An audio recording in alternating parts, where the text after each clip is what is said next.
Cuando salimos de El Salvador, mi esposo estaba, pues, para decirlo, se envejeció bastante. Su amor fue su iglesia. Y yo también compartí ese amor con la iglesia central. Y para mí ahora es un gran honor poder saludarles a ustedes, hermanos, porque son mi familia.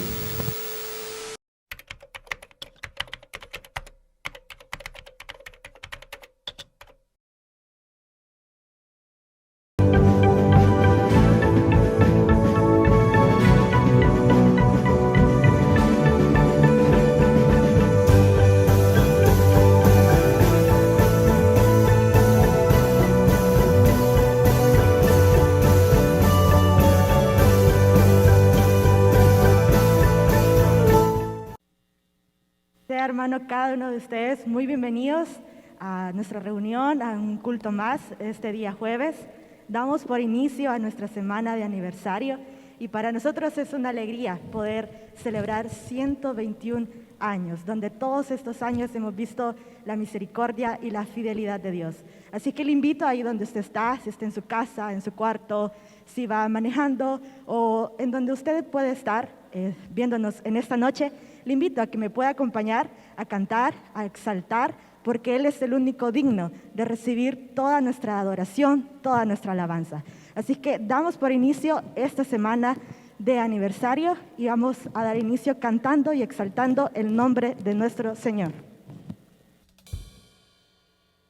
Y le invito a que me ayude a cantar esta alabanza, que sé que usted se la puede, así que ayúdeme con sus palmas, ahí donde usted está en casa, y cantamos juntos. Decimos: tu nombre, oh Dios, exaltaré, tu majestad levantaré, y por siempre te proclamaré, mi alabanza elevaré, porque digno, digno eres tú, a ti sea honor y poder, digno, digno eres tú, recibe adoración, Señor. Digamos una vez más, tu nombre, Dios. Tu nombre, oh Dios, exaltaré, tu majestad levantaré, y por siempre te proclamaré, mi alabanza elevaré. Digno, que digno, digno eres tú, a ti sea honor y poder, digno, digno eres tú, recibe adoración, porque digno, digno eres tú, a ti sea honor y poder, digno, digno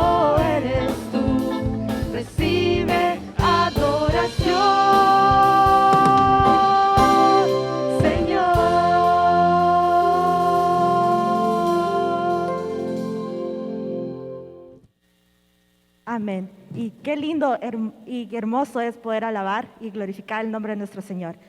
Así que, hermanos, ahorita vamos a cantar una alabanza, un himno que yo sé que es muy conocido para ustedes. Y si no se la sabe y tiene un himnario ahí cerquita en su casa, puede ir a buscar el himnario, desempolvarlo y poder buscar el himno 449. Y si usted se lo puede, pues le invito a que en esta noche me acompañe a cantar esta hermosa alabanza que dice: mi iglesia querida.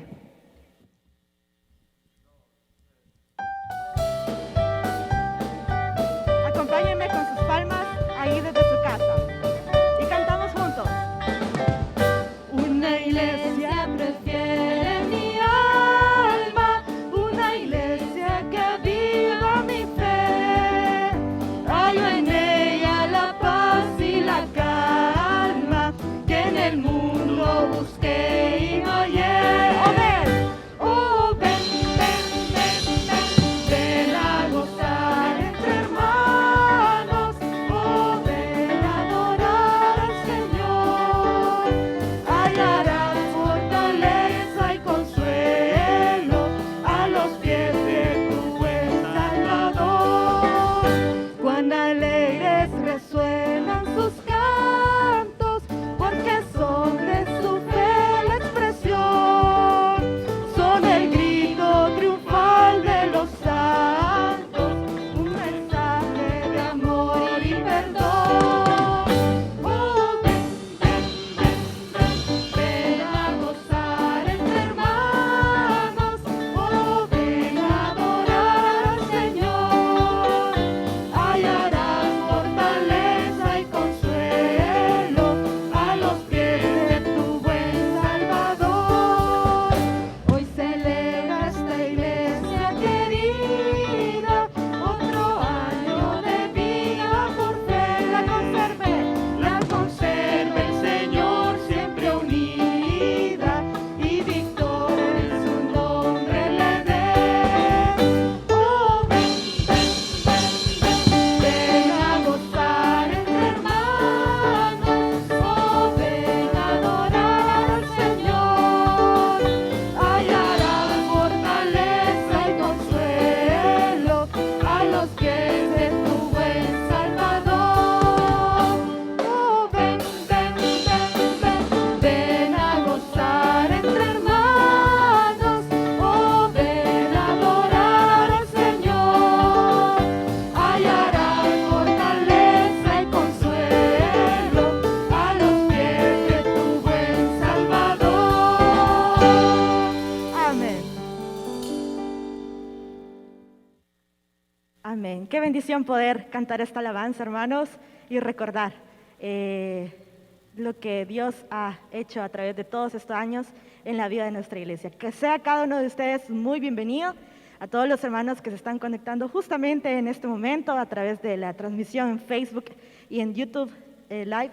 Gracias realmente por conectarse y estar con nosotros en este día jueves. Vamos a terminar este tiempo de alabanza cantando y también recordando una alabanza más que yo también sé que usted se la puede. Así que acompáñeme ahí donde usted nos está viendo a cantar este hermoso himno.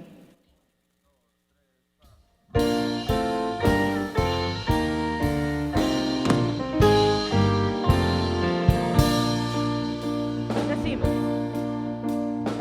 Firme hacia adelante, pues desde la fe, sin temor alguno, que Jesús nos ve.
alegría poder alabar el nombre de nuestro Señor todos juntos y poder decir que Él está con nosotros, Él nos ve en todo momento. Así que ánimo, iglesia querida y triunfante. Comencemos esta semana de aniversario con mucha alegría, con mucho regocijo.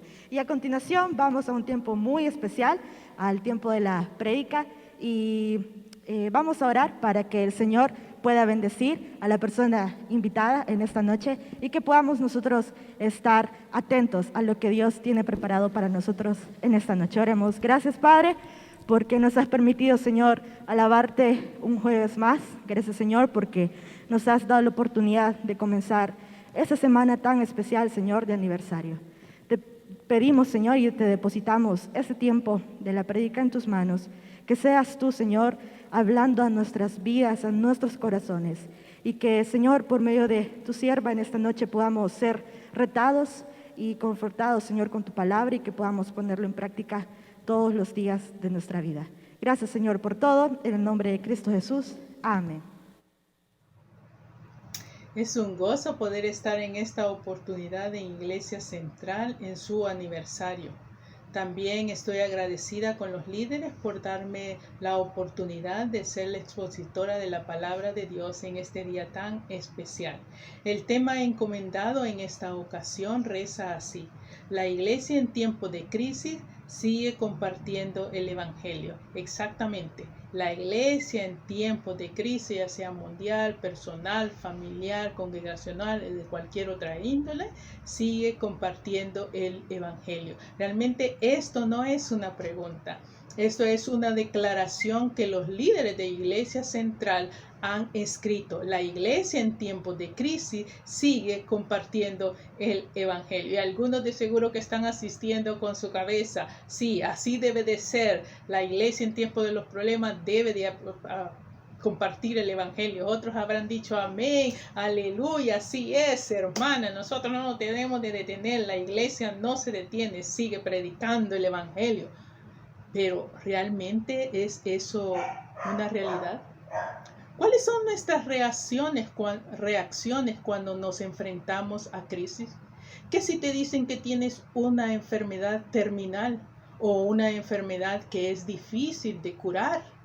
¿Cuáles son tus reacciones?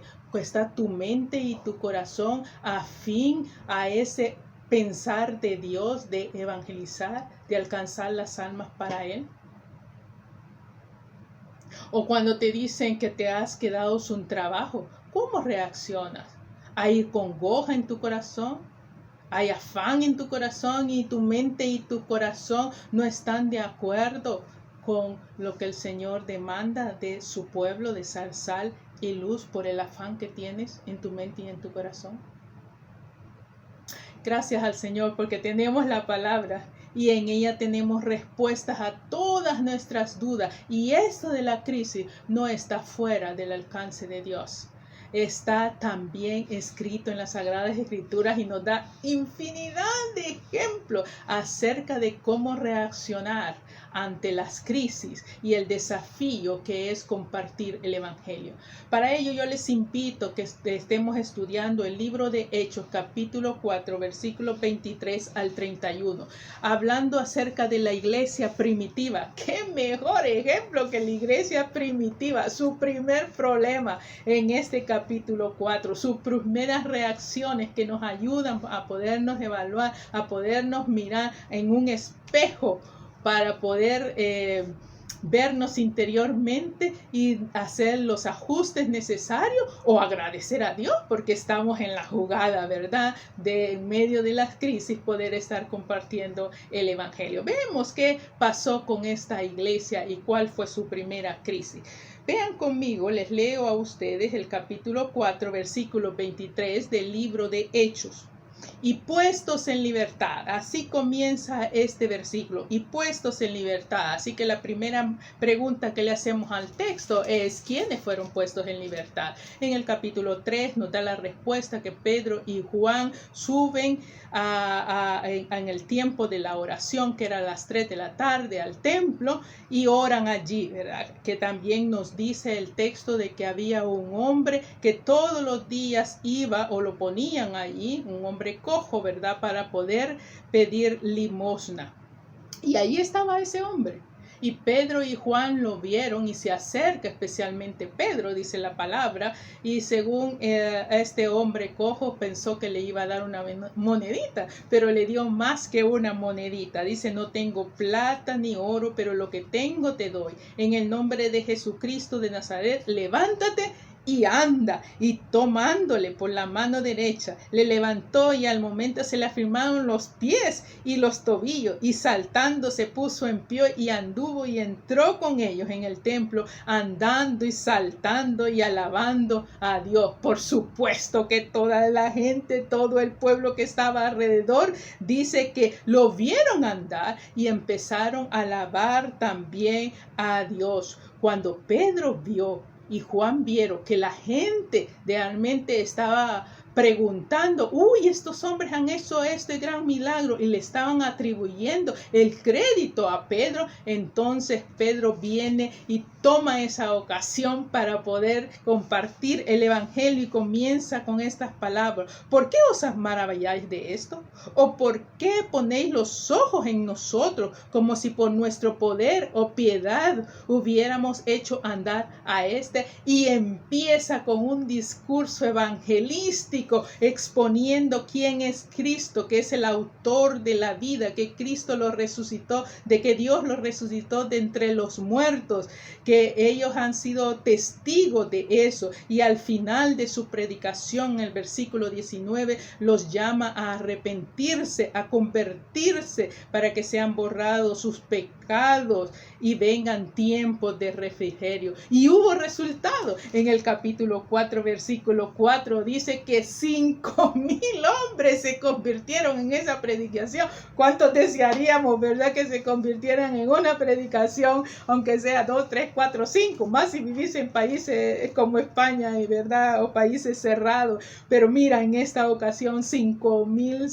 personas creyeron en el Señor. Por supuesto que dentro del templo estaban los sacerdotes, los fariseos, ¿verdad? Los saduceos. Y al ver todo eso, ellos no se sintieron cómodos al ver cómo estaban anunciando que Cristo habría resucitado. Y nos vamos al capítulo 4, versículo 1. Hablando ellos al pueblo, vinieron sobre ellos, dice, los sacerdotes, con el jefe de la guardia del templo y los saduceos. ¿Y qué pasó con ellos? Versículo 2. Resentido, dice. Y la palabra resentido quiere decir disgustados, molestos, ofendidos. Estaban preocupados por la manera que ellos estaban predicando el evangelio. Sentían una gran congoja dentro de su corazón. Estaban realmente afligidos, apesadumbrados, agotados en su mente y en su corazón al ver que estos hombres predicaban del Señor. Así que inmediatamente, como dice la palabra en el 4:3, les echaron las manos y los pusieron en la cárcel. Pero como era demasiado tarde, los dejaron allí para tratarlos el próximo día. Por eso dice, y comienza el versículo 23, puestos en libertad, vinieron y fueron a los suyos, a los hermanos, a aquellos que también podían entender esta situación, a la congregación, y contaron, dicen, todo lo que los principales sacerdotes y los ancianos les habían dicho. Contaron todo lo que los ancianos habían dicho. Y eso me llamó la atención, porque no hablan acerca de lo que hacen, sino de lo que les dijeron los enemigos, los fariseos, los sacerdotes, los ancianos, el consejo, ¿verdad? Los líderes religiosos de aquel entonces. ¿Qué les preguntaron? ¿Qué les dijeron? Mira, la soberanía de Dios. Primera pregunta que le hacen a Juan y a Pedro, y a quién se le hicieron, ¿verdad? Y versículo 7, y poniéndose en medio les preguntaron, ¿con qué potestad o en qué nombre habéis hecho vosotros esto? Están pidiendo explicaciones a ella, que por qué realizaron con qué autoridad han realizado ese milagro.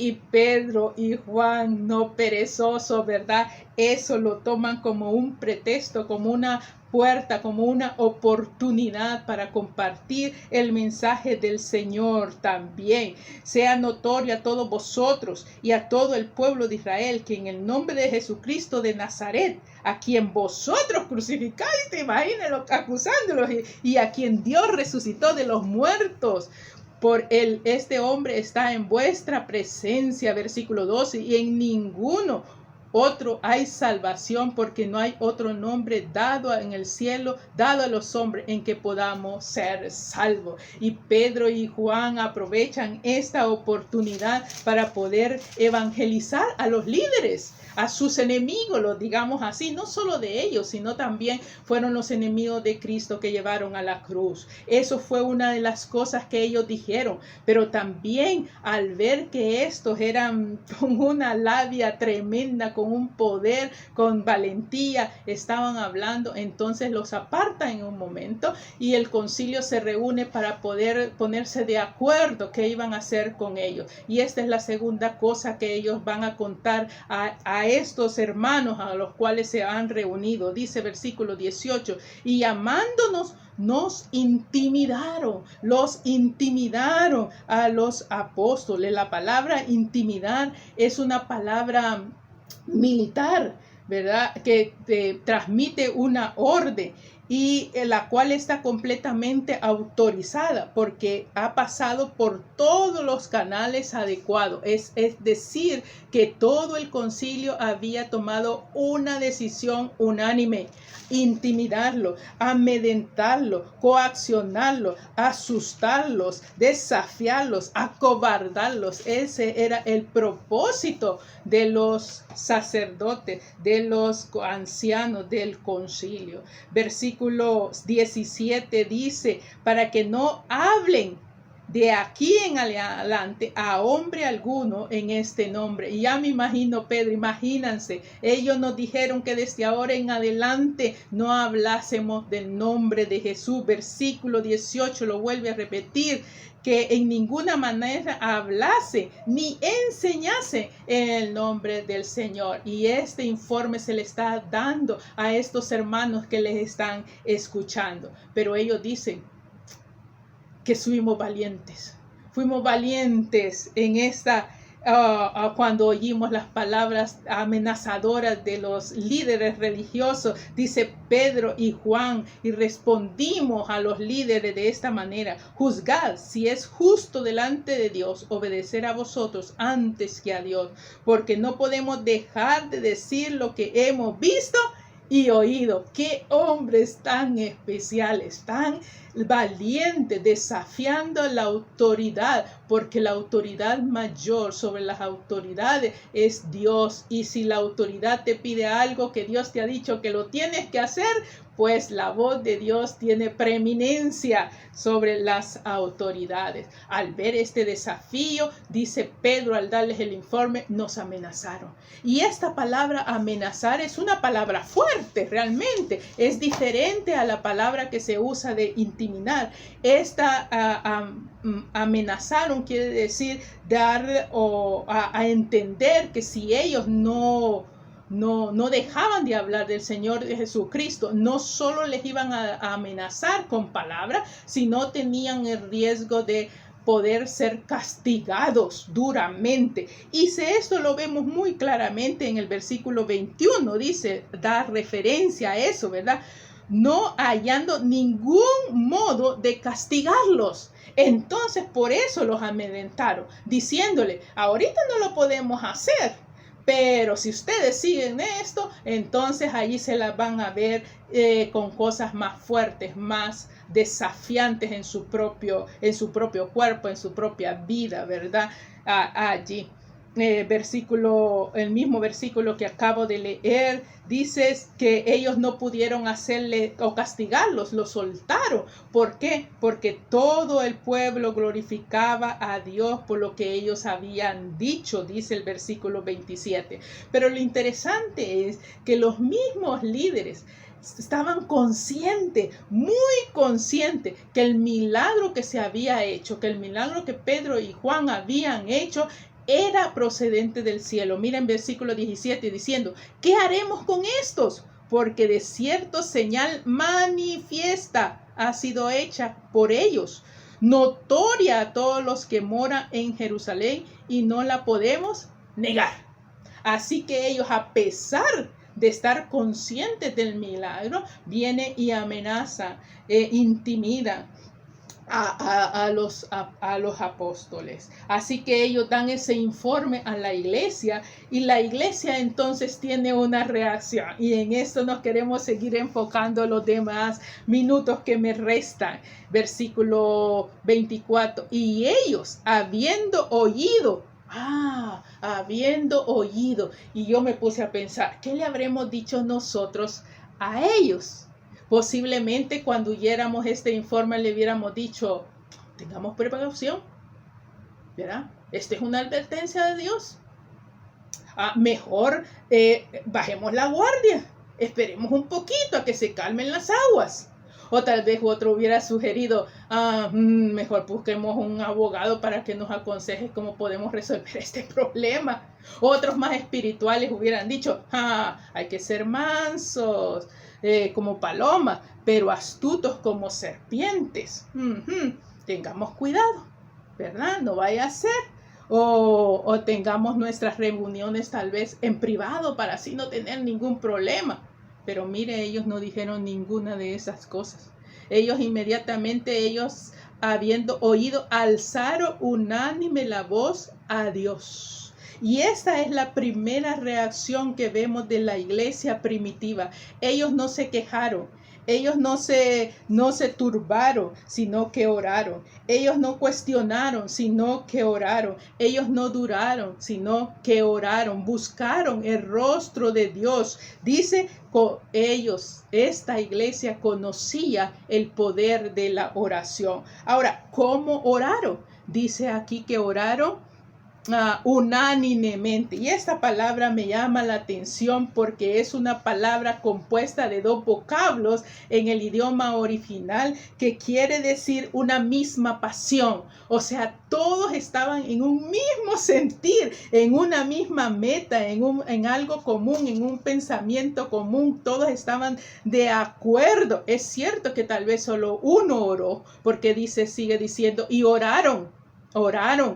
Posiblemente solo uno alzó su voz, o posiblemente varios alzaron la voz, pero la verdad es que todos estuvieron de acuerdo con esta oración que se iba a presentar al trono de la gracia de Dios, unánime, en un mismo sentir, en un mismo pensamiento, y todos diciendo, posiblemente si Pedro oró, amén, amén, aleluya, así es, porque estaban de acuerdo con las palabras del que estaba orando, porque ellos eran conscientes de que la oración es un camino para llegar a Dios, y que en la oración ellos tienen la respuesta de Dios. En lugar de renunciar a su tarea de testificar o de entregarse a la desesperación, ellos acudieron a Dios por un respaldo para continuar con su obra. Sigamos leyendo lo que ellos oraron, y en esta oración vemos también las reacciones que ellos tenían y lo consciente que eran de la situación. Soberano Señor, tú eres el Dios que hiciste el cielo y la tierra, el mar y todo lo que en ellos hay. Y aquí tenemos la segunda cosa. No solo son conscientes de que la oración tiene poder, conocen el poder de la oración, sino que reconocen de Dios su soberanía y su creador, que es creador. Soberano Señor, así comienza, soberano Señor. Esta palabra es estupenda porque la palabra soberano es déspota, de donde viene nuestro español déspota. Es para una persona con completa autoridad. Soberanía habla del poder y el decreto que Dios tiene de hacer todo lo que su voluntad desea, y al mismo tiempo lleva a cabo todos y cada uno de sus decretos. En su atributo de soberanía también está contemplada las promesas. Lo que Él promete lo cumple. En su soberanía también está contemplada la paz de Dios, porque en su soberanía nosotros nos sometemos a los designios que Él ya ha dado, que Él ha hecho, y ellos están conscientes que lo que está sucediendo es porque Dios lo ha permitido, pero también lo reconocen como creador. El soberano es el creador, es el supremo hacedor, Él es el iniciador, el productor, el fundador, el autor, el inventor, el origen de todas las cosas que existen. Ellos mencionan el cielo, la tierra y todos los que en ellos hay. Esto está exaltando la omnipotencia de Dios. Así que ellos están conscientes de cualquier cosa que está sucediendo. Es la soberanía de Dios, está en sus planes. Pero también es una iglesia que conoce las Sagradas Escrituras, y para poder poner en su mente pasajes que hablan de la soberanía de Dios, van y dice el versículo 25, que por boca de David, tu siervo. Conocen a David como siervo de Dios, que escribió estas palabras que dice: porque se amotinan las gentes y los pueblos piensan cosas vanas. Se reunieron los reyes de la tierra y los príncipes se juntaron en una contra el Señor y contra su príncipe, contra su Cristo. Está hablando estas palabras que David está expresando, guiados por el Espíritu Santo. Se encuentran en el Salmo 2. Es un salmo mesiánico donde está hablando acerca de los sufrimientos de Cristo, y que la gente, los pueblos se van a amotinar. Otra palabra que me llamó la atención, porque amotinar es sublevarse, es tener furia, ¿verdad?, en contra de las cosas a las cosas religiosas. Es como la idea de que exhalan como humo de sus narices, están furiosos. Solo me acordé de algunos muñequitos, ¿verdad?, que salían antes, ¿verdad?, y le salía el humo cuando estaban muy enojados. Esa es la idea. La idea es que los pueblos son arrogantes, altivos, y quieren destruir las cosas religiosas, quieren destruir al Señor. Y ellos se acordaron de esto, se acordaron de estas palabras, y así que antes de hacer cualquier petición, trajeron a su mente la palabra de Dios, que los ayudaba a confirmar que Dios es soberano. Así que esta era una iglesia que conocía las Sagradas Escrituras. Y qué bueno es que nosotros también he aquí la importancia de memorizar, de leer, de estudiar la palabra de Dios, porque en medio de crisis la palabra es la que vendrá en nuestra mente, a nuestro corazón, y la que va a dar fuerza para seguir haciendo la obra que Dios nos ha encomendado en tiempos difíciles, en tiempos de crisis, en tiempos de problemas, en tiempos de enfermedad o cualquier cosa que estemos pasando. Pero esta iglesia, además de conocer al Señor, además de conocer su soberanía y lo grande que era el creador, no solo hicieron eso, sino miren lo que hacen en el versículo 27,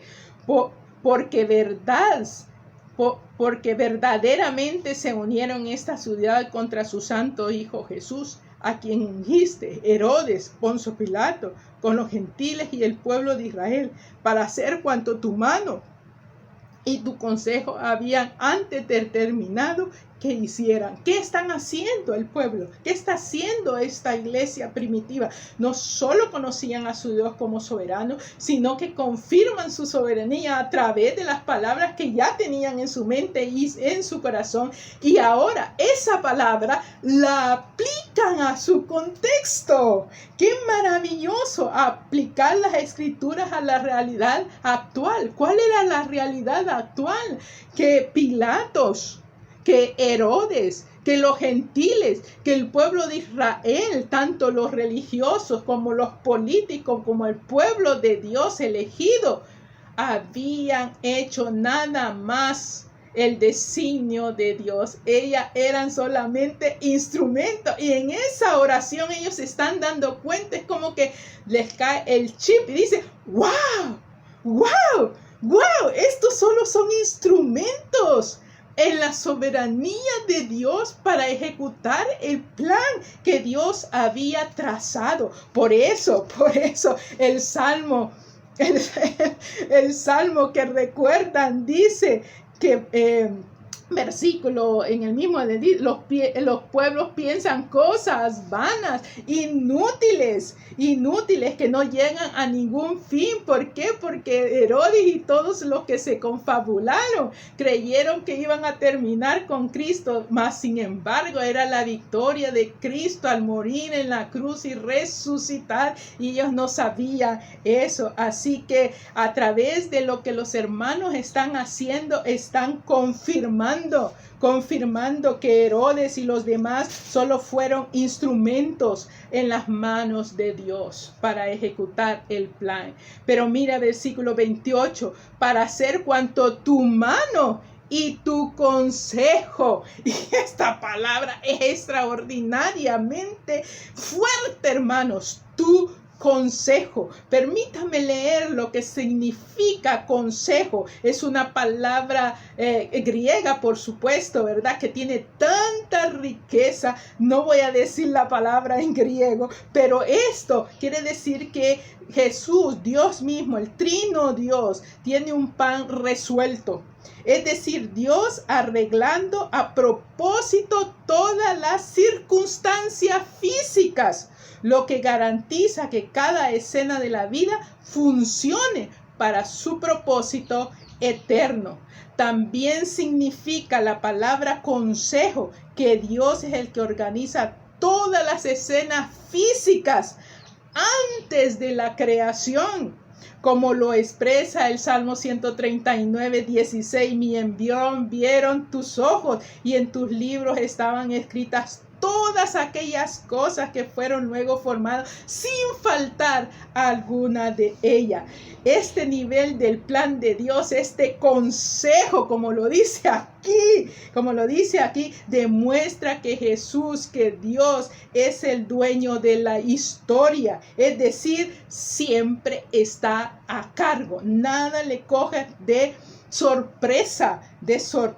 El plan de Dios estaba ya desde antes, como lo dice el libro de Gálatas. Permítame buscar el libro de Gálatas capítulo 4, versículo 4. Dice de esta manera: pero cuando vino el cumplimiento de los tiempos, en el tiempo exacto de Dios ocurren las cosas. Dios envió a su Hijo nacido de mujer y nacido bajo la ley. Y Dios entreteje la historia, y me fascina eso, porque entreteje la historia de aquellos piadosos, pero de aquellos impíos, y la entreteje y la usa. Él usó al imperio asirio, al imperio babilónico, para castigar a sus hijos, para corregirla, pero también preparó el camino para la venida del Señor y para proclamar el evangelio a lo último en la tierra. Después de Babilonia, recuerdan, vinieron los griegos poniendo un solo idioma, para que cuando el Señor naciera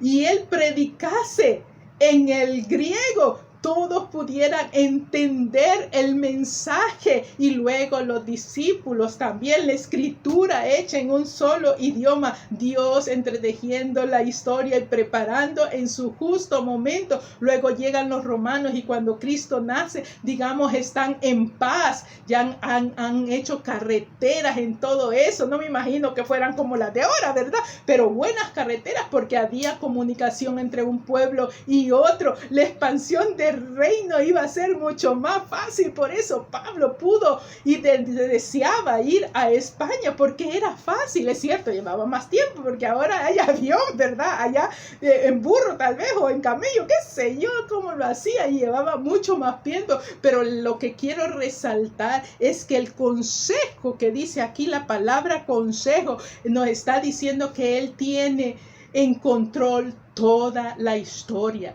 toda la historia, las circunstancias que nosotros vemos negativas en nuestras vidas, según nosotros, ¿verdad? Porque la palabra de Dios dice que todas las cosas nos ayudan a bien a aquellos que le amamos. Tú y yo amamos al Señor, así que una enfermedad me ayuda a bien. Una falta de trabajo me ayuda a bien. Cualquier otro problema que tenga me ayuda para bien. Dios así lo ha determinado y conoce cada una de tus circunstancias y de mis circunstancias. Las ha escrito. Versículo de Efesios capítulo 2, versículo 10. Mira lo que dice. Porque somos hechura suya, creados en Cristo Jesús para buenas obras, las cuales Dios preparó de antemano para que anduviésemos en ella. Es estupendo el plan de Dios.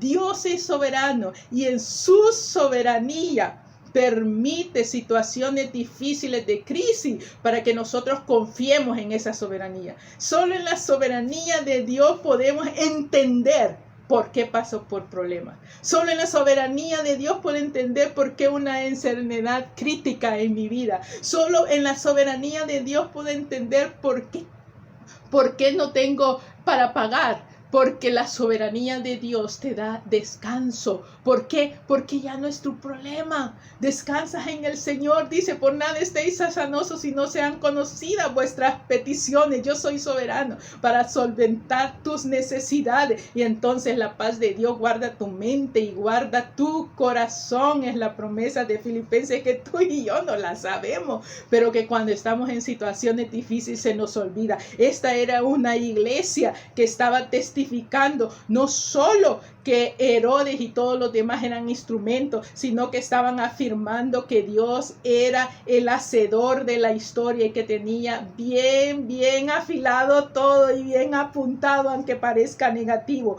Pero también dice, había antes determinado que sucediera. Y es otro vocablo bonito, porque determinado significa tener antes de que las cosas están en la frontera o están en su límite. O sea, antes que todo existiera, antes de la creación, que Dios pusiera los límites, que creara el cielo, la tierra, que pusiera los límites al mar y todo lo demás.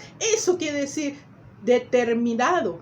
Antes de establecer límite, el Señor ya había planeado el mensaje de salvación a través de Cristo muriendo en la cruz del Calvario. Y eso lo sabe la iglesia primitiva. ¿Por qué? Porque ellos están confiando en la soberanía de Dios. Saben que la oración es poderosa. También saben de que la Escritura confirma de que Dios es soberano y esa soberanía la aplican a su historia actual. Por lo tanto, ahora listos, confiados, con valor, afincados en la soberanía de Dios, ahora sí están listos para hacer su petición. Pero ¿cuántos de nosotros comenzamos al revés, verdad? Al revés. Primero pedimos y se nos olvida que Dios es soberano. Que Dios tal vez no nos quiere quitar la enfermedad, que tal vez no nos pasa por un periodo largo de no tener trabajo, porque Él está haciendo algo dentro de nosotros y nosotros insistiendo que nos lo quite, que nos lo quite, que nos lo quite, que nos lo quite. Dios es soberano y sabe cuándo lo quitará, ¿verdad? Ahí. Ve aquí conmigo el versículo 29. Ahora, Señor, mira sus amenazas. Mira cómo nos han amenazado, cómo nos han intimidado. Quiere que no hablemos de tu palabra. Quítalos, Señor. Quita los enemigos de aquí, porque ellos no quieren que prediquemos tu palabra, mas sin embargo, tú nos has pedido que prediquemos. No hacen esa clase de oración. No piden que los quite del peligro. ¿Por qué? Porque Dios es el que controla el peligro. No oran porque tengan una buena ellos no estén sufriendo, porque es parte de la vida cristiana el sufrimiento. El Señor lo dijo tan claramente: si a mí me lo hicieron, si yo he sufrido, vosotros también sufriréis. Que los sufrimientos también nos pule nuestra fe, es parte de la vida cristiana. Pedro lo dice también en su carta, ¿verdad? En el capítulo 5, si no mal recuerdo, ¿verdad? Que no nos asombremos por las pruebas que nos vienen, porque todos pasamos por diferentes pruebas y son similares. O sea que las pruebas que pasó la iglesia primitiva son similares a las pruebas que nosotros estamos pasando, que no son nuevas. Entonces ellos no oran por eso, no oran, pero le dice: dejamos esa causa en tus manos. Tú ve qué vas a hacer con ellos, a los que nos están amenazando. Pero nuestra petición es esta: concede. Y la palabra conceder es adjudicar, dar, entregar, proporcionar, capacitar. ¿Para qué piden capacitarse si son apóstoles? Si estuvieron con el Señor en ese seminario de 3 años, ¿qué es lo que no pueden? Digámoslo así. Pero ellos ven que necesitan la ayuda del Señor. Concédenos. ¿Qué? Que hablemos tu palabra. No piden que se les quite el problema, sino que en medio del problema ellos puedan hablar sus palabras. ¿Por qué? Porque nosotros somos tus siervos. Ellos conocen su lugar. Su lugar es estar debajo de la soberanía de Dios, obedeciéndole, haciendo lo que Él desea que hablen la palabra de Dios, que testifiquen a pesar de la situación, de la amedrentación, de la intimidación que los sacerdotes y los religiosos les estaban haciendo. Concédenos que hablemos tu palabra, pero le pide otra cosita. Dice que esa palabra, ¿cómo debe de ser? ¿De qué manera? Dice: con todo denuedo. Dice: con todo denuedo. Y la palabra denuedo significa con toda confianza, claramente, abiertamente, con libertad de expresión, con determinación, dando testimonio de algo que merece ser recordado. Eso es lo que están pidiendo: que no se nos cierre la boca, que no nos refugiemos, que no nos amedrentemos, que no el miedo nos consuma, que no nos acongojemos, ¿verdad? Sino que tengamos esa libertad, porque nosotros como tus siervos queremos seguir predicando la palabra a pesar de la situación difícil que se avecina. Pero mientras, versículo 30, qué lindo versículo y qué linda misión de la primera iglesia primitiva. Mientras nosotros hablamos una conjunción, ¿verdad?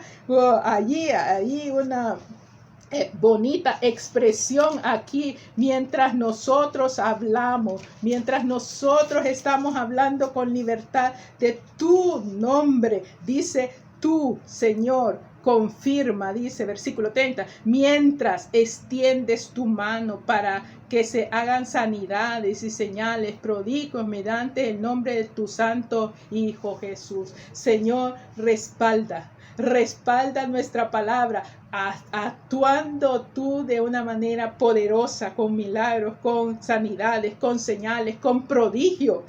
Dios es soberano para hacer todo eso en el momento que Él desea, porque las señales eran una confirmación del mensaje evangelístico que los apóstoles estaban dando. Era un mensaje radical, distinto, ¿verdad?, de lo que habían oído hasta ese día en la sinagoga, y con las señales era una confirmación. Aún Dios Dios es el mismo ayer, ahora y siempre, y continúa en su soberanía, haciendo milagros, prodigios, señales cuando Él lo desea, cuando Él lo quiere, no cuando nosotros lo demandamos, sino cuando Él lo desea, cuando está en su soberanía. Pero al mismo tiempo no olvidemos que las expresiones visibles deben ser expuestas también a través de nuestro nuestro testimonio. Nuestro testimonio arrastra mucho o destruye mucho. Mira lo que los mismos estos que les amenazaron dijeron del testimonio de ellos. Entonces, viendo el denuedo de Pedro y de Juan, estoy leyendo el versículo 13, sabiendo que eran hombres sin letras y del vulgo, se maravillaban y les reconocían que había estado con Jesús. ¡Qué bendición!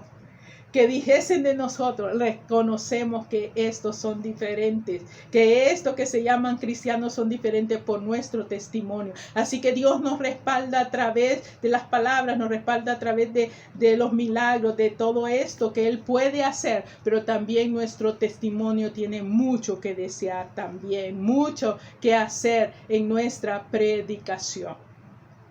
Por supuesto, Dios escuchó la oración. Versículo 31. Y cuando hubieron orado, 3 resultados. Y cuando hubieron orado, el lugar en que estaban congregados tembló. Primera respuesta del Señor. Dios respondió a la oración de ellos y tembló. Segunda cosa, todos fueron llenos del Espíritu Santo, todos, ni uno quedó sin ser lleno del Espíritu Santo, quien nos da la fuerza y el denuedo para seguir adelante. Y hablaban con denuedo la palabra de Dios. Dios les concedió la capacitación, versículo 33, y con gran poder los apóstoles daban testimonio de la resurrección del Señor Jesús, y abundaban abundante gracia era sobre todos ellos. Así que era una iglesia que el día de hoy nos anima. ¿Nos anima a qué, hermanos? Que en medio de la crisis nosotros, tú y yo, debemos descansar y confiar en la soberanía de Dios. Solo confiando en la soberanía de Dios, que Él tiene control de todo lo que sucede y lo que seguirá sucediendo en el mundo. Sabemos que estamos en los últimos tiempos, que la situación posiblemente no va a mejorar, sino que se acrecentará, el amor de muchos se enfriará, habrán terremotos y tanto que dijo el Señor en Mateo 24, pero todavía no es el fin. Lo que sí creemos es que va a haber de toda lengua y nación en aquel gran día glorioso cuando nos reunimos con el Señor. Y ahora nos toca que en medio de las pruebas, en medio de las situaciones difíciles, nuestro corazón, nuestra mente se puede poner en sintonía en Dios si entendemos lo que significa la soberanía de Dios. La soberanía de Dios significa que Él tiene control de todo y que nosotros, nuestra misión es confiar en que Él tiene el control de todo y que nosotros solo estamos entonces como instrumentos útiles de su mano, y cuando se abran las puertas a predicar, hermanos. Ha sido una bendición estar con ustedes. Este mensaje ha sido para mí una bendición. Espero que para ustedes también sea una bendición, un reto, una reflexión, autorreflexión para la comisión que Dios te ha dado a ti, me ha dado a mí, para predicar, ser testigos del Señor, no solo con nuestros labios, sino con nuestra vida. Fuera afán, confiemos en que Dios tiene todo bajo control. Él sigue en su trono, Él es soberano y no se le escapa ninguna. Así que adelante, Iglesia Central, el mensaje. La iglesia en tiempos de crisis sigue compartiendo el evangelio porque confía en la soberanía de Dios. Que Dios me los bendiga, hermanos. Hola a todos, hermanos y hermanas de la Misión Centroamericana. Es un gusto poder compartir con ustedes en esta fecha tan especial y poder dirigirnos al Señor en alabanza y gloria y exaltación a Él por lo bueno que Él es, por las grandes cosas que Él ha hecho. Y a pesar de las situaciones difíciles, Él siempre derrama sobre nosotros su gracia y su misericordia. Así que vamos a empezar este tiempo exaltando al Señor, su gracia es suficiente para nosotros. Eso dice su palabra.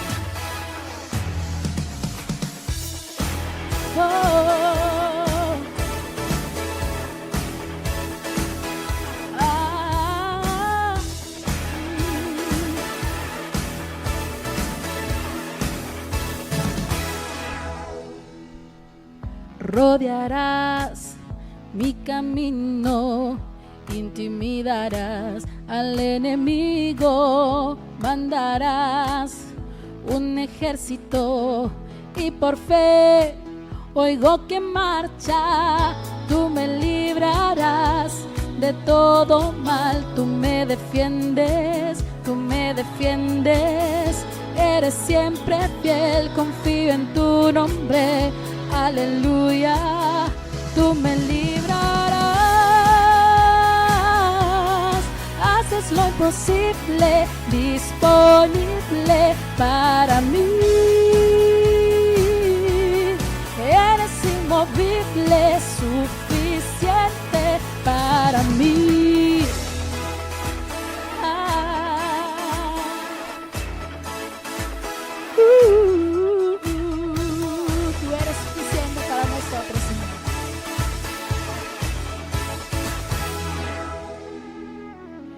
Fuerza das a los débiles, desvanecerás a la oscuridad. En Jesús prometido estás, libre soy, libre en tu nombre.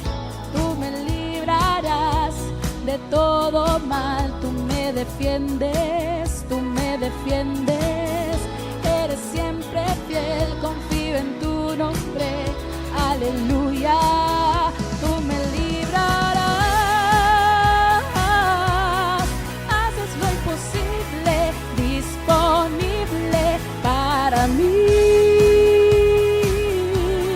Eres inmovible, suficiente para mí. Oh, tú eres suficiente, Señor. Oh, oh, oh.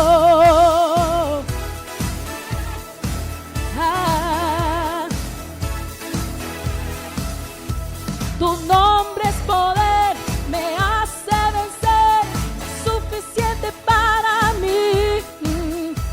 Tu gracia me da total libertad, es suficiente para mí. Tu nombre es poder, me hace vencer, es suficiente para mí. Tu gracia me da total libertad, es suficiente para mí. Haces lo imposible, disponible para mí. Eres inmovible, suficiente. Tu nombre es poder, me hace vencer, es suficiente para mí. Tu gracia me da total libertad, es suficiente para mí. Tu nombre es poder, me hace vencer, es suficiente para mí. Tu gracia me da total libertad, es suficiente para mí. Gloria al Señor por su gracia, por su favor, inmerecidos. En la cruz del Calvario, Él derramó su sangre para poder darnos de esa gracia día a día. Es su amor y su misericordia. Y quiero en esta hora entonar este hermoso himno que habla sobre eso, sobre la inmerecida gracia del Señor con que nos llena cada día.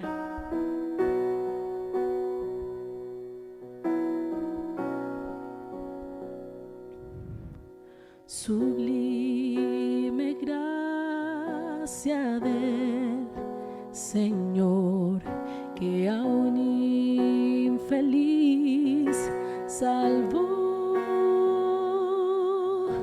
Fui ciego, mas hoy miro yo, perdido, y Él me halló.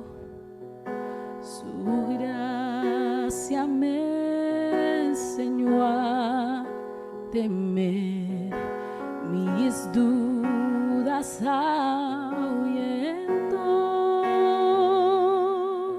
Oh, cuán hermoso fue a mi ser cuando Él me transformó. De mi maldad me libertó, mi Salvador me rescató, y como el mar fluye su amor, sublime gracia y amor.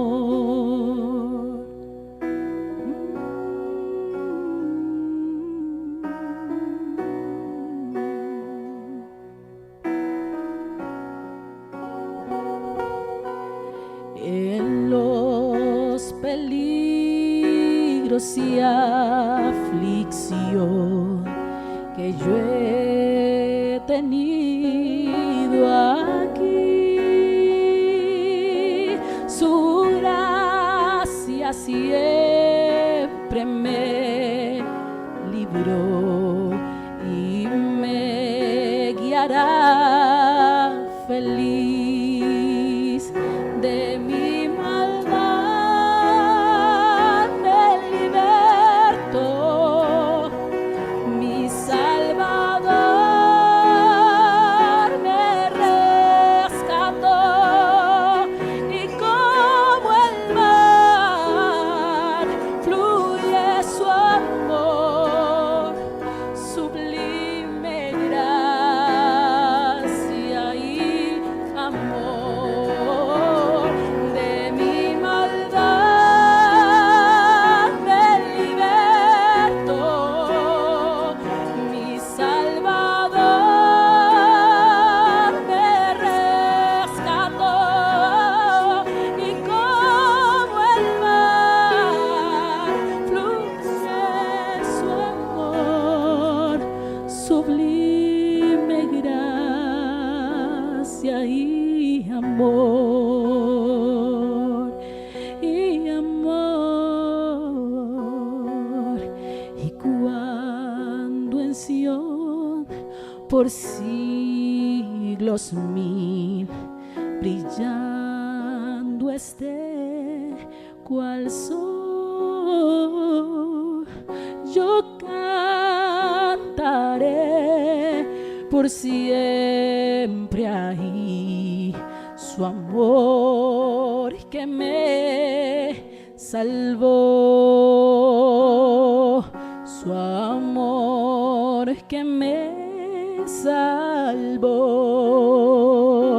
su amor que me salvó.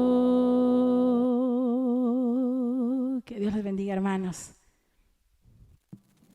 Gracias, hermanos, por acompañarnos un culto más. Gracias por acompañarnos en este inicio de aniversario. Y le invito a que el día de mañana puedan siempre sintonizar y conectarse a nuestras diferentes redes sociales donde se transmite nuestro culto.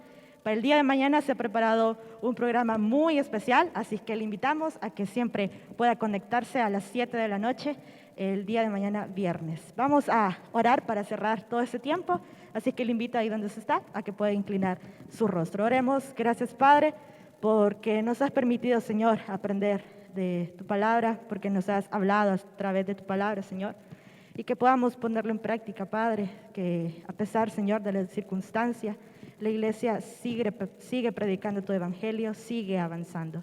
Te pedimos, Señor, de que nos puedas dar un buen descanso en esta noche y que, Padre, el día de mañana podamos siempre conectarnos, Señor, para aprender un poco más acerca de ti y lo que nos tienes preparado. En el nombre de Cristo Jesús, amén. Bendiciones, hermanos. Pasen feliz noche.